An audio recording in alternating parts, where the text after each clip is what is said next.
Hello students, स्वागत है आप सभी का एक बार फिर से हमारे इस ऑफिशियल यूट्यूब चैनल में जिसका नाम है एसोल सॉल्यूशन। मैं चंदन कुमार हाजिर हूं आप सभी के सामने अपनी एक और नई वीडियो के साथ।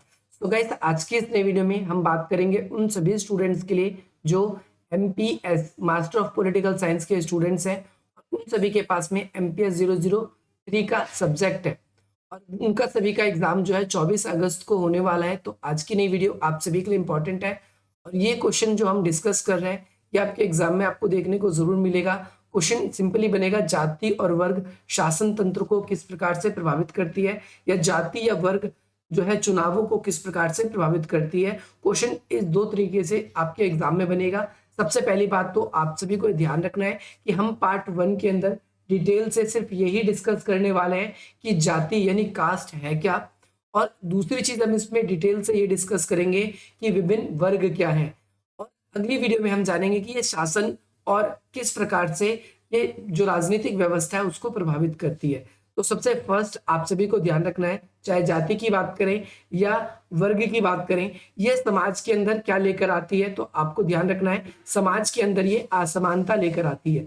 समाज के अंदर क्या लेकर आती है? ये असमानता लेकर आती है। और ज्यादातर समाज में हम ये देखते हैं कि जाति और वर्ग ये समाज में असमानता कब लाती है?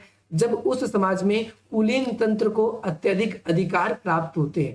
कुलीन तंत्र शासन का वो अंग होता है जिसके अंदर हम ये देखते हैं कि कुछ अमीर लोगों को एक्स्ट्रा या ज्यादा अधिकार प्राप्त होते हैं। तो ऐसी जगह की शासन व्यवस्था को कुलीन तंत्र कहते हैं। ये कुलीन तंत्र हो सकता है कि लोकतंत्र में भी देखने को मिले, क्योंकि शासन के कुछ अमीर लोग ही राजनीति पर अपना प्रभाव रखते हो। भारत के अंदर, अमेरिका के अंदर, विश्व के ज्यादातर देशों के अंदर ऐसा ही देखा जाता है, जहां पर ज्यादातर धनी लोग ही चुनाव में अपनी मुख्य भूमिका को निभा पाते हैं। तो कुलीन तंत्र जहां जहां पर होगा वहां वहां पर जाति और जो वर्ग वर्ग को हम ध्यान रखेंगे क्लास के रूप में लिखते हैं, और जाति जो है इसको कास्ट। तो ये असमानता को बढ़ाती है। अब ये दोनों के दोनों जो है मामले अलग अलग है, ये आपको ध्यान रखना है कि दोनों के दोनों जाति भी और वर्ग भी ये दोनों के दोनों क्या है, अलग है। लेकिन जाति के कुछ लक्षण होते हैं, जो जातिगत भेदभाव हमें देखने को मिलता है, इसके कुछ लक्षण होते हैं, हम इन लक्षणों को देखते हैं। सबसे पहली बात तो कि जाति व्यवस्था जो होती है वो गोत्र के कारण होती है। हो सकता है कि वो विवाह के बाद में उत्पन्न हुई हो, या फिर हो सकता है कि वो व्यवसाय के अनुसार हो सकता है।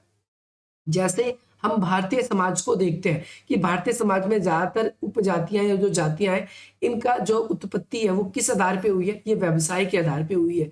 जैसे कोई पुरोहिताई का कार्य करता है तो वो पंडित, कोई अगर कोई अन्य प्रकार के कार्य करते हैं, कोई मटके बनाता है कुम्हार, कोई बर्तन बनाता है लोहार। तो इस तरीके से हम ऑक्यूपेशन के आधार पे भी हम जातियों को क्लास करते हैं, बांट देते हैं। ये इनके जो कार्य हैं वो हो सकते हैं वंशानुगत भी हो, और ऐसे भी हो सकते हैं कि इन्हें कई बार इन्हें प्रदूषक धारणा से देखा जाता है। प्रदूषक धारणा का मतलब होता है कि आप सभी के साथ में हो सकता है कि भेदभाव हो।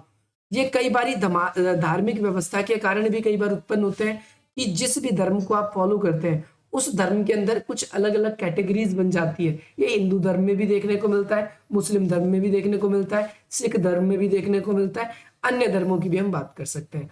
हम क्लास के लक्षणों की बात करेंगे, हम वर्ग के लक्षणों की बात करेंगे। तो वर्ग की अगर हम बात करें तो व्यापक रूप से स्वामित्व के आधार पर, व्यापक रूप से हम क्लास को देखो, ये जो है ये पूंजी से रिलेट करता हुआ है, पूंजी से रिलेट करता हुआ, या फिर आप ये कह सकते हैं कि ये उत्पादन उत्पादन से संबंधित है।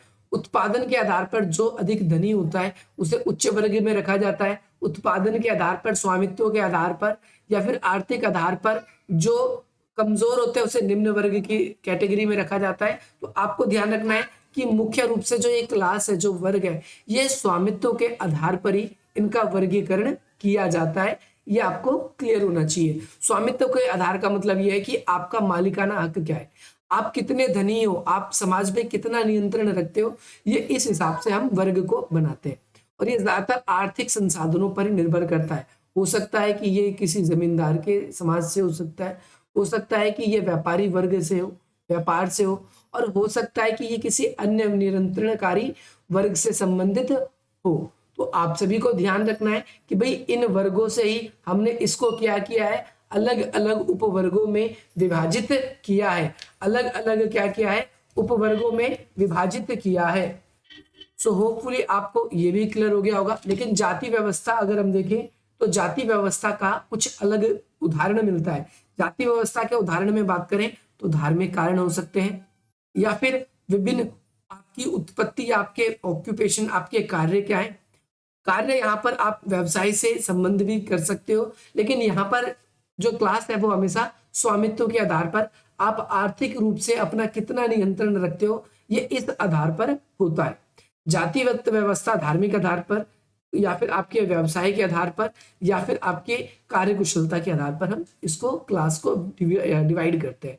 अब ये किस तरीके से राजनीति को प्रभावित करते हैं, मैं छोटा सा एक एग्जांपल देता हूँ। पेपर में क्वेश्चन आप सभी के लिए ये बनेगा कि देखो हर एक समाज में चाहे भारतीय समाज की बात करें, यूरोपीय समाज की बात करें, अमेरिकी समाज की बात करें, कहीं पर भी वहां पर कुछ जातियां होती हैं छोटी, कुछ जातियां होती है बड़ी ताकतवर।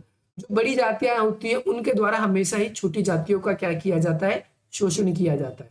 और बड़ी जातियां हैं जो बड़े क्लास के, जो बड़े वर्ग के होते हैं, कई बार हम देखते हैं कि वो बड़ी जो जाति व्यवस्था है वो वर्ग व्यवस्था के कई मामलों से अलग होता दोनों आधार पर भेदभाव है, परंतु दोनों में अलग अलग आधार पे होता है। यहाँ पर हमारी उत्पत्ति, जन्म स्थान, या फिर हमारे व्यवसाय के आधार पर, और यहाँ पर हम स्वामित्व के आधार पर हम क्या करते हैं, भेदभाव करते हैं वर्ग के अंदर।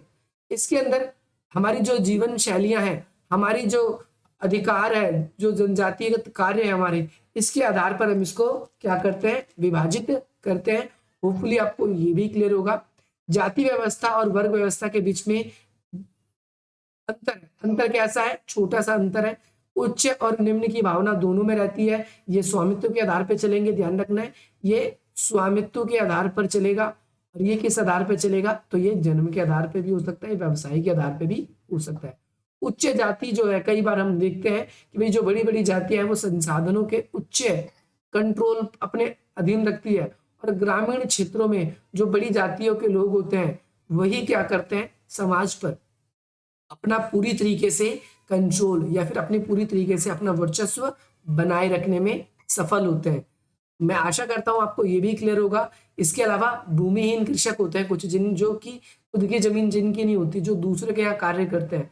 तो ऐसे लोग जो कि भूमिहीन होते हैं, बेशक से बड़े क्लास के हो, परंतु जो निम्न जातियां के जो लोग हैं वो ऐसे समय में अगर इनकी स्थिति मजबूत नहीं है तो ये निम्न जातियों की श्रेणी में ही आ जाते हैं।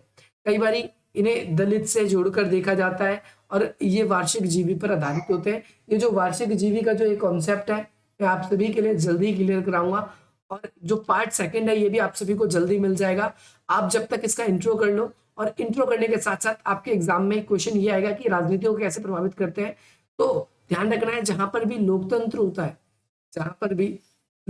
होता है, तो ऐसी जगहों पर ये क्या करते हैं, जहां पर भी लोकतंत्र होता है वहां पर जो क्लास, जो जातियां हैं, ये दोनों के दोनों की, या फिर कास्ट या फिर क्लास की बात करें, दोनों के दोनों चुनावी क्षेत्रों में बहुत महत्वपूर्ण भूमिका निभाती है। राजनीतिक पार्टी इस बात का विशेष रूप से ध्यान रखती है, विशेष रूप से ख्याल रखती है कि हम किस उम्मीदवार को चुनावी टिकट दें, कौन हमें ज्यादा लाभ प्रदान कर सकता है और किसे अधिक वोट मिल सकते हैं। उसी आधार पर हम उम्मीदवारों को वोट के लिए चुनते भी हैं, और ज्यादातर जो जनता जो है वो इस बात का ध्यान रखता है कि कौन हमारी जाति का है, कौन हमारी क्लास का है, और इसी आधार पर हम उनको वोट देते हैं। अब हम वर्ग की बात करें तो वर्ग इस हिसाब से है कि ये ज्यादातर अमीर होते हैं, तो अमीर होने की वजह से ये ज्यादातर जो नियंत्रणकारी पद है उन सभी पर अपना नियंत्रण स्थापित कर लेते हैं। सो होपफुली आपको ये क्लियर होना चाहिए। अगर आप सभी को कोई भी डाउट है तो आप हमसे अपने डाउट्स को क्लियर करा सकते हैं। बाकी आप सभी हमारे साथ कनेक्ट होना चाहे तो डिस्क्रिप्शन बॉक्स में दिए गए लिंक्स के थ्रू आप हमसे कनेक्ट हो सकते हैं। बाकी आप सभी के लिए प्लेलिस्ट बना दी गई है, और मैंने आप सभी की ऑन डिमांड पर वो वीडियो मैं पहले ही बना चुका हूं, जिसके अंदर सारे के सारे इंपॉर्टेंट क्वेश्चन हमने एक ही वीडियो में डिस्कस किए हैं कि जो जो क्वेश्चन आप सभी को एग्जाम के लिए करने हैं। अगर आप लोगों ने नहीं देखा है तो आप प्लेलिस्ट पर जाकर देख सकते हैं, आई बटन पे क्लिक करके देख सकते हैं। बाकी मिलते हैं हम आप सभी से अपनी अगली वीडियो में। जय हिंद, जय भारत।